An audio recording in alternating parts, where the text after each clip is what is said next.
Hello everyone and welcome to Nihonten Productions, and it's the third video of a sequence of three um, uh, involving the Denme's countdown for the Urban Legends franchise. I've already watched the two others. The videos are on my channel if you want to watch them, and we're gonna react to the Triangle, I guess. And like I said in the previous movie, I've only seen the first one, and after watching James' take on the second one, I kind of know why, because it's kind of a lame sequel, and who knows where this one will take the franchise. Maybe it's even worse, I don't know. So anyway, let's start this reaction in 3, 2, 1, go.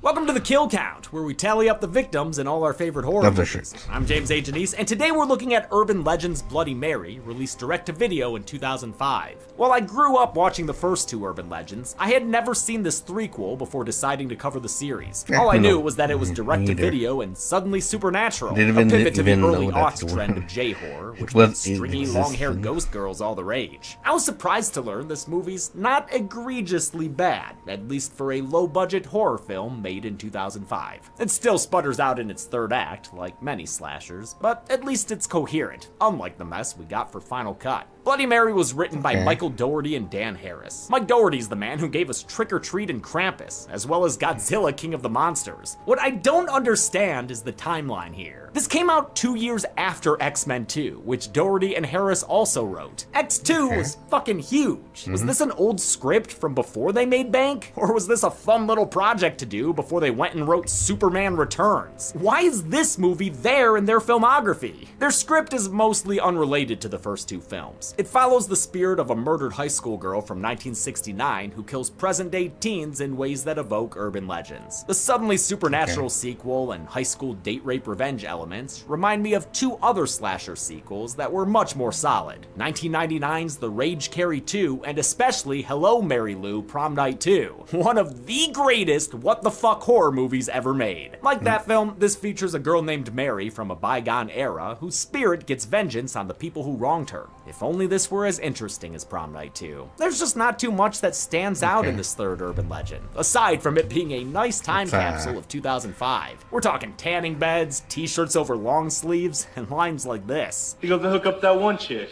the one with the big tits. It takes place Almost pause on that tasteful line. Anyway, what I was gonna say, it kind of make me lose my yeah, kind of weird that they went with the supernatural aspect instead of the two others that were whodunnit, which kind of always fun, and even though it's riddled with tropes and everything, but at least there's at least a simple mystery to, but with a supernatural aspect to the movies, kind of just like a monster or anyway. And was filmed in Utah, though we don't get enough of the location's flavor for my liking. Give us that Salt Lake seasoning! Director Mary Lambert is a steady hand who helmed the original Pet Sematary and its sequel, but her work here feels uninspired. Too many dry scenes of characters trying to figure stuff out. Whatever though, Lambert directed the music videos for Material Girl and Like a Prayer. She don't have to prove shit. Also, it doesn't help that most of her cast are first-time actors and models. A few people do alright though, including a 21-year-old Kate Mara, and the gore is surprisingly pretty good. Because of YouTube changes, I still have to blur that gore even with a sponsor, but I'm still happy to talk about today's sponsor, Raycons. Just let me walk off set to do it because of like production schedule issues, don't worry about it. Oh, hey there. I'm James from the future. Or was he James from the past? Huh, something to think about. Regardless, I'm here to talk to you about today's sponsor, I was gonna say, I guess he Where'd my recorded Raycons at another go? time. Well, guys, it's been weeks. It's been hours, but every moment that I'm not enjoying my earbuds, 8 hours of charge time and 32 hours of battery life in the case, it feels like an eternity. And I know what you're thinking. With Raycons starting at just half the price of other premium audio brands, why don't I just buy another pair? Which I have, but my Raycons and I have been through so much together. Their comfortable noise isolating fit has been my partner during workouts and doing yard work outside. Their seamless Bluetooth pairing has made it easy to switch from work mode to game mode on the fly. And their ability to switch between 3 sound profiles plus awareness mode or isolation mode with just a tap made them perfect for any environment, even Stonehenge. I guess I'll just have to accept that wait a minute, I'm having a memory flashback.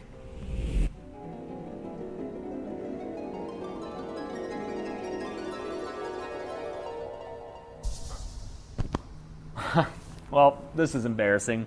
But hey, at least Raycon has a free 30-day return policy for that new pair I ordered. Get a pair for yourself by clicking the link in the description. Or go to buyraycon.com/deadmeat to get 15% off your Raycon purchase. I can relate. I've heard of an urban legend that will propel your YouTube videos forward.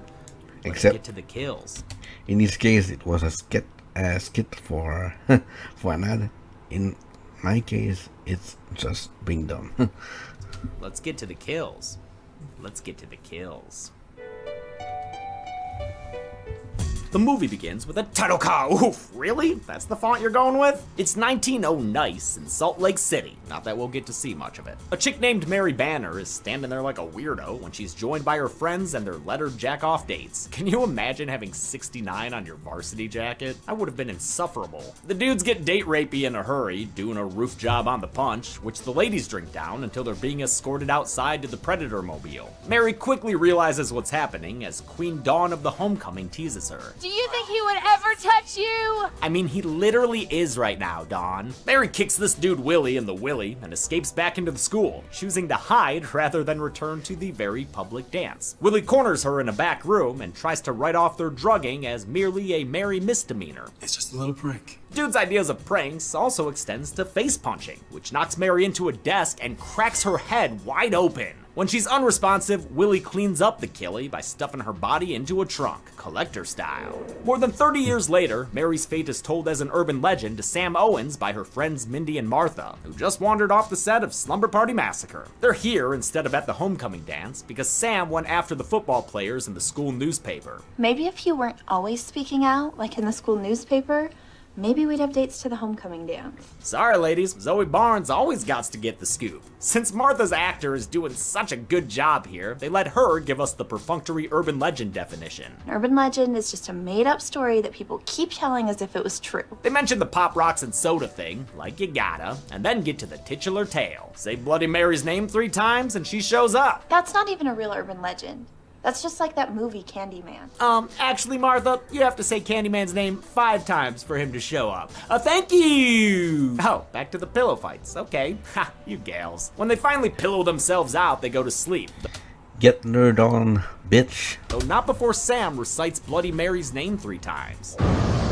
And there she is, with someone putting their hand in front of the camera? Were they testing focus? Later that night, while the girls are dreaming of missed high school musicals, someone approaches and scares them opening the door. The next morning, they're gone. It worries Sam's mom Pam so much, she starts dissolving all throughout the day. And what a shame, after she woke up in such a good mood, sharing fun homecoming stories with her son. Something tells me you didn't wake up naked in Tijuana. Just because there's a dead Mexican hooker in my room doesn't mean I went to Mexico. Haha, wait. What? This kid, who's sure to grow up with issues, is Sam's twin brother, David. He's already an outcast at school, and having a missing twin sister doesn't help. The jocks seem to know what happened to Sam and her friends, and thanks to this teacher, we know which jock is in charge. Mountain gorillas live in groups, ruled by a dominant male.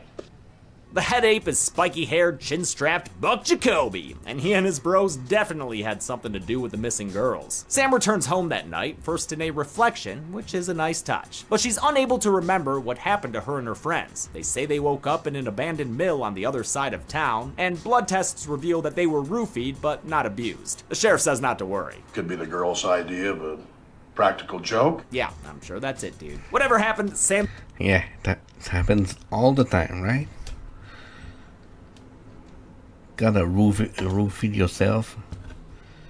Is getting spooked by mirrors now, with Bloody Mary visiting her to make sure she does her homework. Come on, Mare. Sam's already getting harassed in school by her younger sister, Rooney, in her first ever speaking role. My mom says that it's all stunning. They did it to themselves. Yeah, well, my mom says the Nightmare remake wasn't very good. Sam confides in David that Buck and his bros had lured them out of the house, saying that they wanted to talk about the article she wrote. Next thing they knew, they were in that warehouse. David confronts the guys the next day at school, but they probably shouldn't have done it in their home turf, dude. Yeah, man, no shit you're getting pinballed out of there. One of the Buck bros, Roger, visits a strip mall tanning salon since this is 2005. The girl there, Betsy, is eager to jump his bones, but before he dives into those low-rise pants that definitely don't have butt pockets, he's gotta get his melanoma on. Never forget. He settles in for a long sesh when I Will Always Be There by Nikki Harris starts playing. It's the song that was playing when Slick Willie tried to take advantage of Mary, and it'll be her entrance music throughout the film. The heat goes up as Betsy's phone convo goes on, and by the time she smells something smoking, it's too late. Roger's become the last hot dog on the grill, a shriveled little charcass in the tanning bed.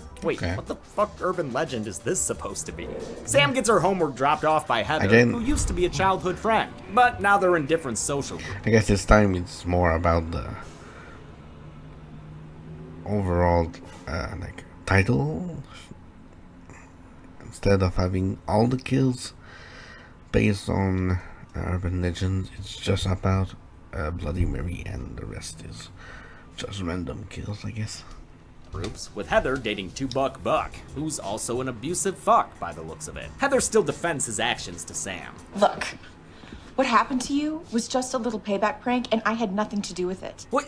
Wait, no, roofing someone isn't a prank. Man, all these people suck. David knows. It's a crime. Defend her, Sam. She felt bad. She was cool about it. That was being cool? Heather did drop something else off along with the homework. A letter she got that gives Sam scary flashes to Mary Banner's murder. I guess that letter marks Heather as the next victim for our favorite brunch cocktail. And her urban legend-inspired death will come in the form of a CGI spider, which honestly doesn't look bad considering this movie's year-end budget. Heather wakes up with a spider bite she thinks is a pimple. And if you know this tale, you know we're about to get the grossest popping video of all time. Well, second grossest.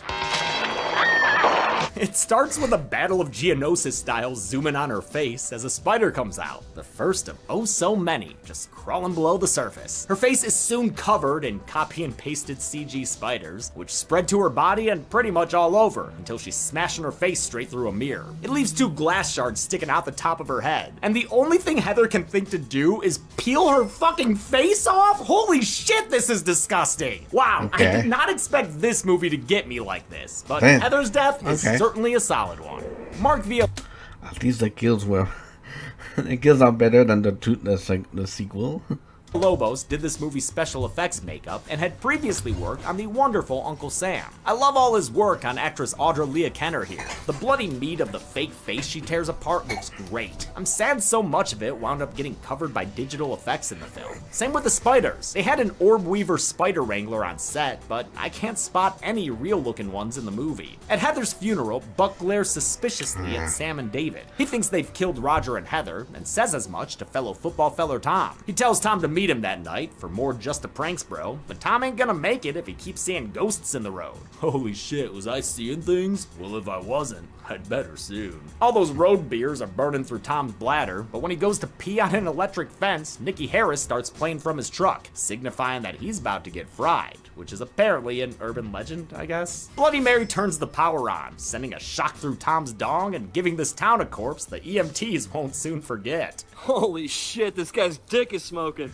Ha, smoking! Sam keeps seeing Bloody Mary, as well as flashes of what happened to her in 1969. It worries her brother, mom, and stepdad, Bill. Stepdad Bill's been hovering around, a mayoral candidate who seems to have the support of the police, but not of David, who can't stand the guy. Inside the envelope that Heather gave her, Sam finds a very notated article about Mary Banner. She realizes that what happened to Mary is the same thing that happened to her. Only I'm still alive. The next article shockingly places this movie in the same universe of the first two, which is weird enough, but doubly weird because the article's headline and text references the first movie, Brenda Bates' murder spree at Pendleton University, but David's dialogue reads something entirely different. Professor at Alpine University kills his own students using urban legends as his MO. Which is, of course, a reference to Professor Solomon in Urban Legends Final Cut. I'm not sure what happened there, but in any case, I'm reeling that this supernatural movie. They fused the two movies together. Also, in the first one, it wasn't a teacher; it was a friend of the best friend of the main character. I mean, and yeah. Okay. Movie takes place in the same universe as the grounded first two films. I just didn't see that coming. To investigate further, the Wonder Twins head to the school to use its internet search. There, they find the names of Mary's two friends who got roofie pranked. Gina Lotnick died by suicide back in 1982, but Grace Taylor is still alive, so they look her up to pay a visit. They're scared out of the school by Buck's dad, Coach Jacoby, a sinister looking dude. No wonder, since he's Don Shanks, who played Michael frickin' Myers in Halloween 5. Shanks also appeared as the zombie fisherman killer in the fucking abysmal I'll Always Know What You Did Last Summer. God, that movie sucks. And another supernatural threequel that surprises you by taking place in the same world as the first two. What the fuck? They get to Grace Taylor's house, who's a pretty stereotypical hippie chick. You know. Story tends to repeat itself, I guess. Know what I mean. She's all about that ganja. Ha, David. Of course you're a fucking square. While Sam asks Grace for details about what happened in 1969, David finds artwork and scrapbooking all about urban legends and the incidents from the first two movies. Professor at Alpine University kills his own students using urban legends as his MO. Wait, what the fuck? That's the same line from earlier. Professor at Alpine University kills his own students using urban legends as his MO. I'm assuming that line was recorded in post, so maybe the first time we heard it, it was another reading they accidentally used as VO over the shot of that newspaper? I don't know, man. It's fucking bugging me. Grace tells them that the ghost of Mary Banner is behind all these recent deaths, saying that the victims have been specific. That's what happens when the movies don't care about the lore of the previous movie. They just roll out with the punches, I guess, or do whatever they want. Targets, the children of the people who wronged them in '69. For instance, Heather's mom was Dawn, the mean homecoming queen in the opening. Mary wants revenge on the 5 people who took her youth, so she's taking their children. Yeah, that makes sense, except for the whole 5 people thing, which she had already mentioned once before. There were 5 of them, including that devil bitch Dawn. Who was the 5th person? We only ever saw devil bitch Dawn, Willie, and Willie's 2 friends who were with Grace and Gina. There was never a 5th person. Fix your script! They figure that Roger and Tom's dads were 2 out of the 5, and find out from Buck that his dad, Coach Jacoby, was another, which is why Sam saw him putting flowers on Mary's grave earlier. In fact, Buck got the roofie prank idea directly from his dad. Since he might be in danger, Buck decides to leave town with his dog. Let's go. We gotta get the heck out of Dodge. Oh man, this movie's acting. He winds up in a motel somewhere, living the life. He's got his dog, his 40, his scrambled porn. You made it, Buck. He makes sure to get his hand licked to plenty by his dog, meaning we're doing this urban legend again. Alright. Unlike in Final Cut, this time the legend happens for real, since Buck indeed wakes up to find his dog cut open in the closet. A bloody note says people can lick too, as can Pokemon. Nikki Harris starts playing, portending another urban legend, the tale of the blue ball and scrambly. Bloody Mary jumps from inside the TV to under the bed, then claws at Buck and crawls across the floor at him. She breaks his arm and then this bottle, across his face that is. It becomes 40 ounces of freedom from life, since Mary uses it to slash and stab him to death. Lilith Fields played Mary Banner both out of makeup, like in the opening, and as a vengeful ghost. It took 3 hours to put her in makeup and another to take it off at the end of each day. But Fields Fields was pumped for the role. Horror films are the only genre where, like, little girls can sometimes be the most evil thing, so it's been fun. As a ghoul, Mary's befitted with creepy contacts, nasty veins, a silicone gash from when she hit the table, and an oozy mouth thanks to black food coloring. It turns your pea green, just so you know. News of Buck's death spreads through school the next day. 4 down. Fun detail. Who was the Fun fifth fact. person? Sam keeps seeing flashes of Mary, including one that shows she was still alive when Willie put her in that trunk. I stand by where I put my kill graphic though, because she never got out of the locked case and eventually died inside of it. That's why it's her little ghost town. Even though David doesn't believe in the ghost theory, he still heads to the school to find more information in the archives. Oh, dude, you're knocking over the archives. He goes through pictures from Homecoming 69, don't Google that, and matches a picture of Mary's date with someone in the yearbook. Holy shit. Holy shit! He comes home to tell Sam what made him holy shit his pants, but she's left and gone to Grace's house now that she knows that Mary's body is in a trunk somewhere. David ends up getting attacked in his home and killed via suffocation with a bag, and his killer was none other than, oh, not gonna show us, okay. Sam asks Grace to drive her to the school, even though Grace is scared and, honestly, probably in the middle of a green out. Eventually she relents and takes Samantha and a shovel there. Sam breaks in through the window while Grace waits outside in her van. Thanks to some helpful supernatural flashes, Sam quickly finds the room where Mary died. You know, like 35 years ago. Nobody ever did any spring cleaning back here? Come on, people. You gotta have your ghost inspections at least once every 5 years. She finds the trunk and breaks through the hidden Mickey lock with a crowbar and some supernatural help. Inside she finds, well, no surprise there, the dried remains of Mary Banner. Real fucked up way to go if you think about it. Sam tucks the skelly in nice and tight with a little blanket and carries it back outside, where she sets it down on the ground with the loudest of clanks. I found her! Clearly that is just a bunch of plastic bones. I found her! She finds Grace unconscious, having smoked herself to sleep, so it's up to her to drive this van out of here when David's killer arrives. She gets away and drives to the cemetery, giving her stepdad Bill a call for no real reason other than plot. Speaking of plots, she reaches Mary's grave and starts a digging, hoping to give this beauty a proper burial. The frozen ground slows her down, and eventually Bill arrives, asking to know what the hell is going on. After making sure she hasn't told anyone else about what she's learned, he shows her how to shovel with force. Samantha.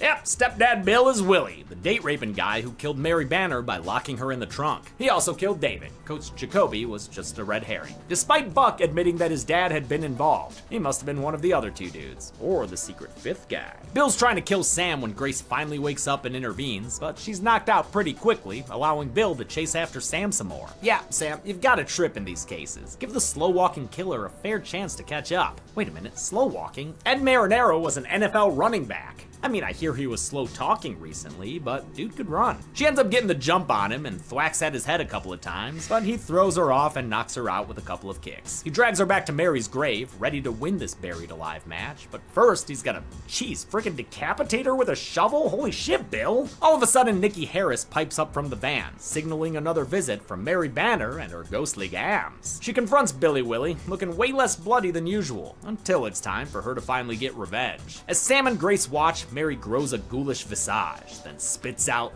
bees? Green rocks? What the fuck's going on here? Whatever's happening, it spells the end of Bill Owens, and he's dragged beneath Mary's grave. You know, Sam and Grace, I feel like your reaction should be a tiny bit bigger. Did you not see what we all saw just now? The movie ends with a news report that spreads truth to the town. Mary Banner was killed long ago by Bill Owens, as that guy was a real son of a bitch. How many bloody bodies did Mary reflect onto the kill count?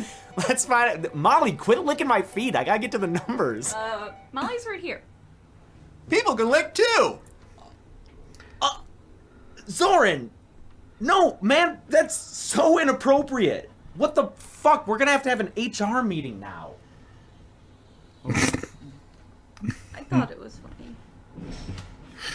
Yeah.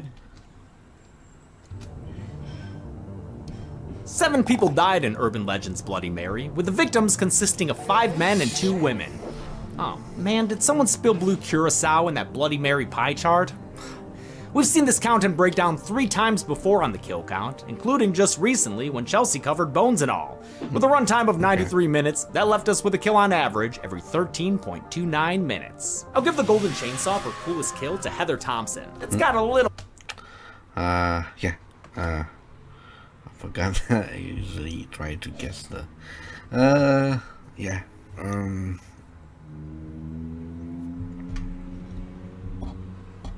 makes sense. And the lamest one, I guess, should be the killer, since it was just a weird effect and not an actual kill. Yeah, I guess. A little bit of wonky CG in it, but I still found it horrifying. Way more than I'd expect in a movie like this. Double machete for lamest kill will go to David Owens, because I wasn't even sure if the old Black Christmas maneuver killed him at first. And his sister doesn't seem to care that he's gone at the end of the movie. And that's it. Urban Legends Bloody Mary came out in 2005, and is probably one of the lesser seen movies we've covered on this show. Next week, we're getting sticky with it, since we're looking at Winnie the Pooh, Blood and Honey. Yep. Until then, I'm James A. Janice. This has been The Kill Count. Thanks a lot for watching this kill count on a movie you've probably not seen. But go check it out if you're, if you got some time to waste, fucking throw it on, laugh at some shit. It's fine. It's all good, man. Thanks to Zoran and Chelsea and Molly for being in the little To the Numbers bit. To her credit, Molly's a lot easier to get on camera than Lucy. Kinda have to clear the room for Lucy and you get her for like 2 takes and that's it. Molly, you just pick up and it's like, whatever the fuck, Also, I tried to do the internet search joke like Cody Ko does the Buttons voice. If you don't know what I'm talking about, search Cody Ko the Button. It is one of me and Chelsea's favorite things to watch on YouTube. I want to thank some patrons like Nicole Pereira, Kyle Elrod, Soth Ark, B-Doy, Kelly Rafferty, Chase A, Jacob Watson, Luke Egdeman, Chris, Christopher Rigby, Haley Latko, and Brad Denning. Thanks everyone. Be good people. Oh, okay. Can't stop. Can't. Okay, anyway, yeah, this went downhill, doesn't it? Did it, whatever. Except for the kills, at least a few kills in the, except for the,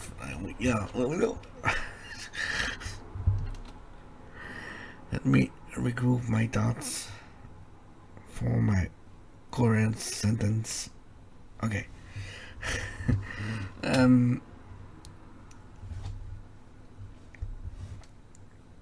Yeah, except for the one with the one that was the golden chainsaw, I guess. Except for that one, the rest was okay. But yeah, the first one was still the best, and yeah, still at least had a very definite like Scream type of mystery to it, and cool kills, and yeah, kind of sad that it went that way. Maybe it could have been better if they would go with the like kind of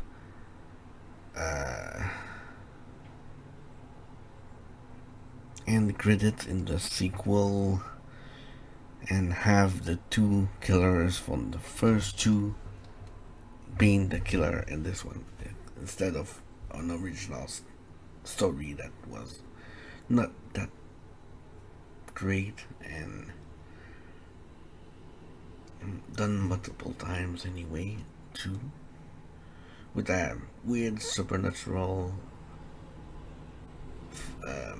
take on a franchise that was literally built on whodunit mysteries. Anyway, it was disappointing.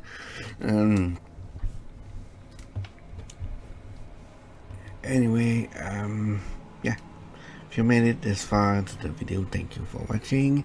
Leave a like and a comment. Tell me what you think about the movie and the kill count. And yeah, don't forget to support and subscribe to Den Meat. The links will be in the description for the channel and the video itself. Don't forget to watch the video for yourself too, to support them. And yeah, subscribe to my channel if you want more content from me. And yeah, so I should upload these 3 videos really soon, and either tomorrow or even maybe later today I'll do the Critters movies. And yeah, I will have caught up with my little I guess late viewing or whatever. Yeah, I had many video to catch up because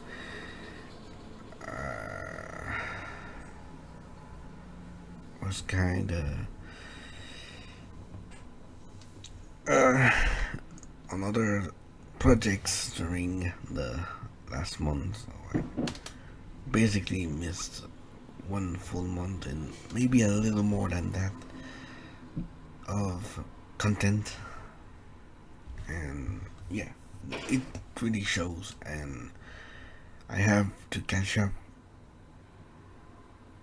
for this Sunday, and after that going back to my regular projects and focus more on my animations and my streams and everything of that sort, and tone down my reactions except for a few things that